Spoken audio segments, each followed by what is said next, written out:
सोमवार के दिन भगवान शंकर को अगर जल चढ़ाया जाता है तो हमारे घर में शीतलता का अनुभव होता है। चंपा भी भगवान शंकर को चढ़ती है, पूरे साल नहीं चढ़ती, केवल भादों के महीने में चढ़ती। जो व्यक्ति बहुत ज्यादा गरीब हो, बहुत कंगाल हो, लक्ष्मी नहीं आ रही हो, बहुत तकलीफ में हो, कर्जा बहुत ज्यादा हो, उसको कुछ नहीं करना। सोमवार की सोमवार शाम के समय बेलपत्री के पेड़ के नीचे थोड़ी सी शक्कर या गुड़ डालकर एक दिया रखकर घी की बत्ती लगाकर जलाकर आ जाओ, अपने आप कर्जा चूकना चालू हो जाए। श्रावण के महीने में केवल शंकर जी की आराधना होती है और भादों के महीने में शंकर भगवान, पार्वती मैया, गणेश जी, सदानंद कार्तिकेय जी, अशोक सुंदरी, भगवान शंकर की पांचों बेटियां जया, विषहरा, श्यामली बारी, दौतली, देव, ये सब प्रसन्न होती है। ये फुलेरे में जो मालाएं लगती हैं, ये फुलेरे में जो फूल की मालाएं लटकाई जाती है, ये भगवान शंकर की बेटियों के भाव से, भगवान शंकर के एक परिवार की उन्नति के भाव से। फुलेरे का मतलब होता है कि खूब फलो फूलो, खूब फलो फूलो।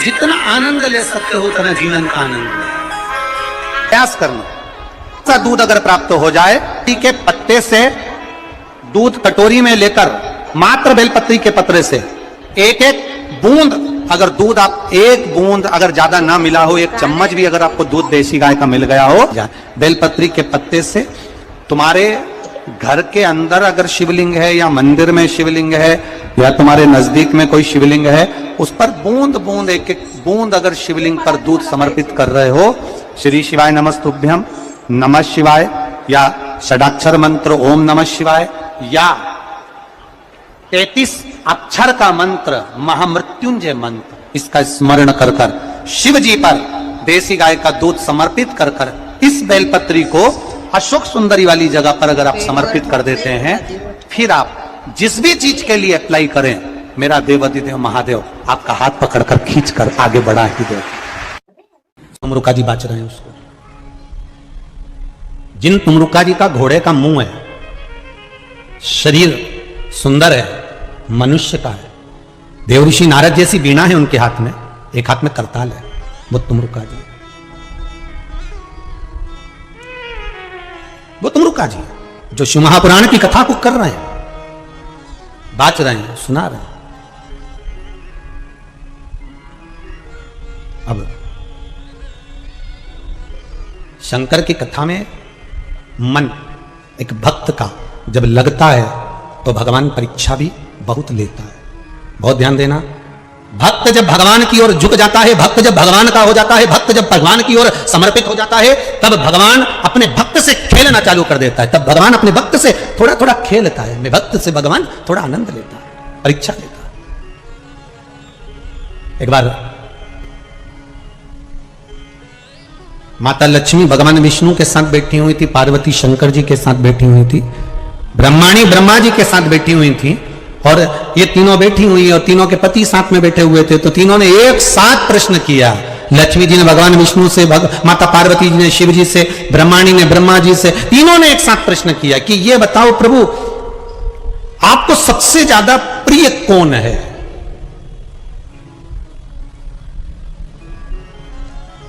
और प्रभु ये भी बता दीजिए कि आपसे बड़ा कौन है?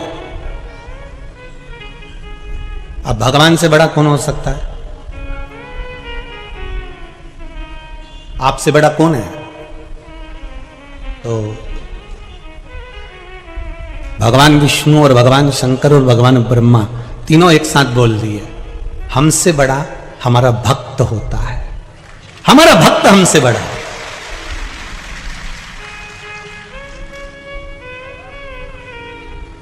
वो हमसे बड़ा है। इसीलिए शायद कहते होंगे कि भगत के वश में है,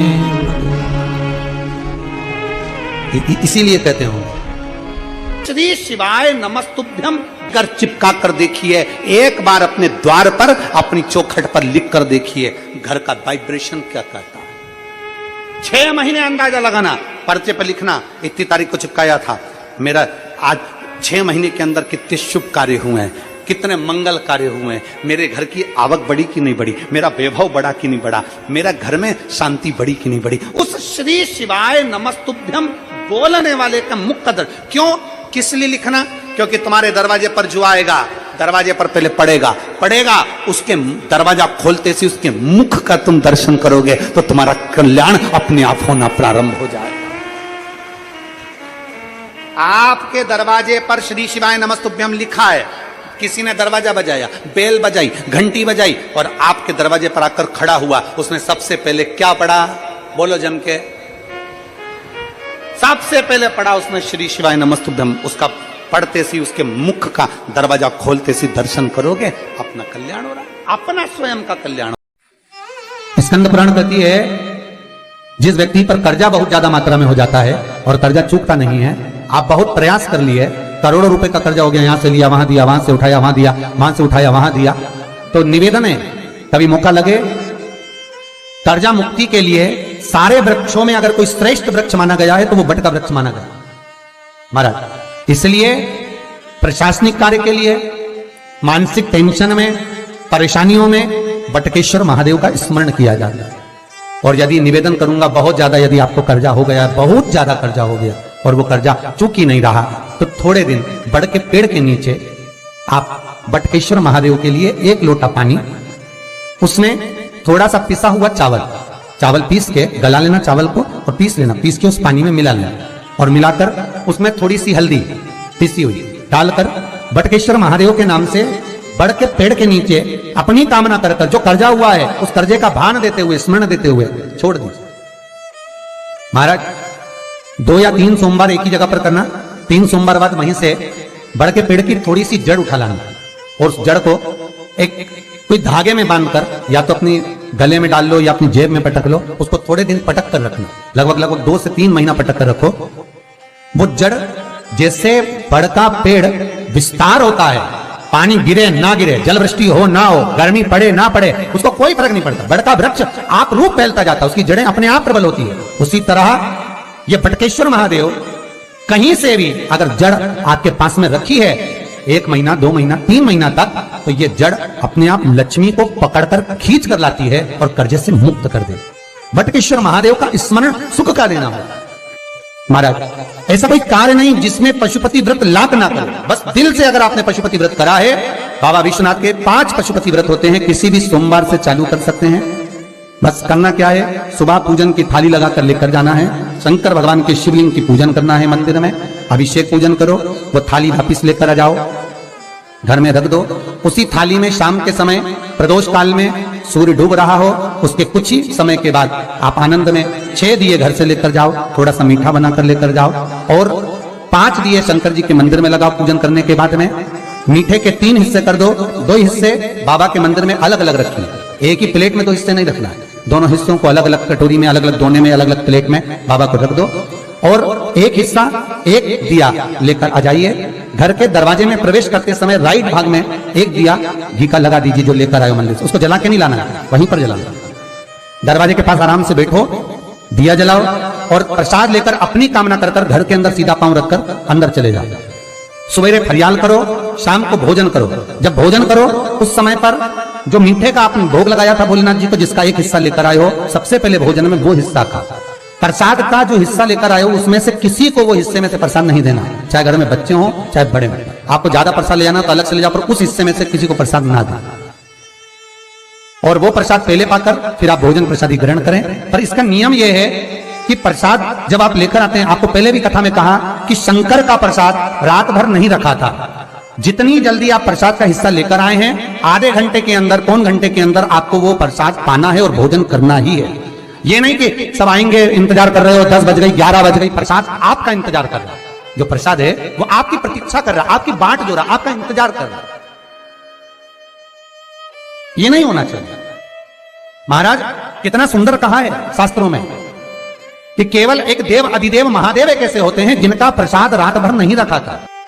कहां से लिया है? प्रसाद लाकर ताजा रहता है जब तक आप पाते हैं, फिर वो फ्रिज में रख देते हैं। फ्रिज में रखा किसी ने खाया नहीं खाया, जितने समय तक फ्रिज में प्रसाद रखा रहता है वो इंतजार करता है कि कोई मुझे प्रसाद भक्षण करे। प्रसाद का मतलब होता है प्रभु का साक्षात दर्शन।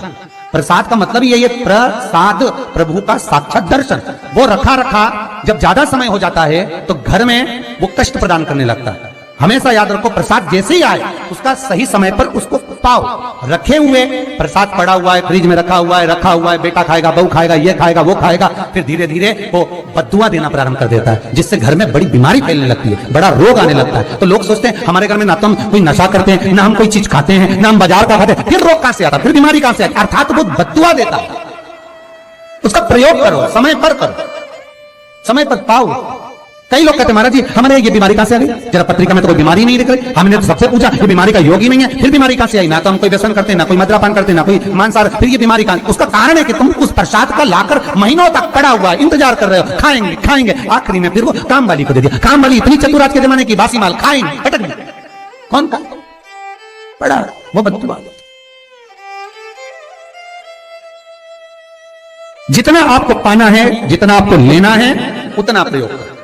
ज्यादा रखकर बहुत दिनों तक पड़ा है, खोर रखी है, मोहनथाल रखा है, लड्डू रखा है, पेड़ा रखा है, कुछ सामान रखा, नहीं भाई, जितना बने उतना लाओ, नहीं तो किसी को तुरंत बांट दो, समापन करो। पर अपने यहाँ पर बहुत दिन तक रखकर उसका बाबा स्वयं, मेरा श्री जी बाबा, मेरा तिरुपति बाबा, मेरा गोवर्धन नाथ, मेरा भोलेनाथ, उस प्रसाद के रूप में तुम्हारे घर में कितने दिन इंतजार करे कि मैं तेरे भीतर प्रवेश करूं, पर तू कराए नहीं, पड़ा है, रखा रहने दो, मन नहीं करता।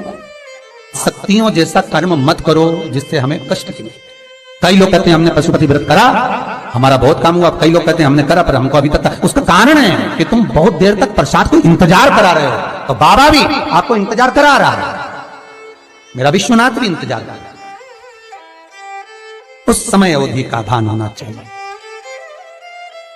निगाह हटी, दुर्घटना घटी, बस ध्यान रखो। हम कहते हैं कि हम पूजन करते हैं, हम पाठ करते हैं, हम अर्चना करते हैं, हम अनुष्ठान करते हैं, हम भगवान की सेवा करते हैं, फिर दुख हमको ही क्यों आता है? उसका कारण केवल इतना सा कि दुख हम खुद बुलाते हैं, दूसरा नहीं। हम स्वतः पशुपति व्रत 5 व्रत करो। 5 व्रत पूर्ण होने पर कई माताएं कहती है कि बीच में हमारे व्रत छूट जाते हैं रजस्वला धर्म के समय पर, तो व्रत तो करना पड़ेगा पर पूजन नहीं होगी, और वो गिनती में भी नहीं आएगा। पर व्रत करना है पर गिनती में नहीं आएगा। मार पूजन भले मत करो, 7 दिन बाद आप जो व्रत करें वो अपने ऊपर है, पर गिनती में नहीं आएगा। व्रत करना पड़ेगा। गिनती में तब आएगा जब दरवाजे पर आप दिया लगाएंगे, जितने दिया आपने लगाए उसी गिनती में आएगा। और महाराज 5 व्रत जब पूर्ण हो जाएं, 5वां व्रत रहे, तब एक नरियल श्रीफल, उस पर एक मोली नाड़ा लच्छा लपेट कर, उस पर 11 रुपए रखकर, कोई आपको किसी को ना भोजन कराना है ना भंडारा करना है, केवल मोली लच्छा लपेट कर 11 रुपए रखकर बाबा विश्वनाथ के सम्मुख में शंकर जी की वो जलाधारी जो गोल है माता जगत जननी का हस्तकमल, उसी पर रख देना है। विनती कर देना, बाबा मेरी ये कामना से मैंने ये व्रत किया। जो पशुपति व्रत स्कंद पुराण में, लिंग पुराण में, नर्मदा पुराण में, शिव महापुराण में, पद्म पुराण के अंदर वर्णन किया, वो व्रत मैंने किया। बाबा मेरे इस व्रत को स्वीकार करना, मेरी कामना पूर्ण करना। बाबा को झोली पसार कर प्रणाम करो और अपने घर को चल जाओ। बस यही 5 व्रत का विधान। पशुपति व्रत ऐसा कोई काम नहीं जो ना हो, बस दिल से अगर व्रत किया है तो बाबा मनोकामना पूर्ण तो करे ही। मनोकामना आप तो आप हमारे घर के, चाहे घर की धर्मपत्नी हो, चाहे भांजे हो, कोई प्रॉब्लम होती है मुझसे कह देते पशुपति व्रत करना हो जाए। बस पशुपति व्रत में आपका भाव शुद्ध होना चाहिए। निर्मल चित्त निर्मल मन सो मोहि पावा, मोहि छल छिद्र कपट ना भावा। निर्मलता के भाव में भगवान मिल सकता है। और फिर निवेदन करूंगा, 1 लोटा पानी चढ़ाओ ना चढ़ाओ, पर बाबा से दिल से आप मिलो तो एक बार, दिल से उससे कहो तो। शिव शंकर का पशुपति व्रत केवल संसारिक मनुष्य ही नहीं करता, ये पशुपति व्रत देवता भी करते हैं। देवता शिव साधारण नहीं है महाराज, उसका स्मरण मात्र। मां पार्वती कोई बेसन का, आटे का उपटन नहीं लगाती थी। मां पार्वती गाय के गोबर को अपने तन पर लगाती थी। उस गोबर का उपटन जो निकाला गया, उससे एक पुतला तैयार करा जिसको गणेश जी कहा गया। इसलिए हमारे हिंदू धर्म में लोग कहते हैं गोबर गणेश।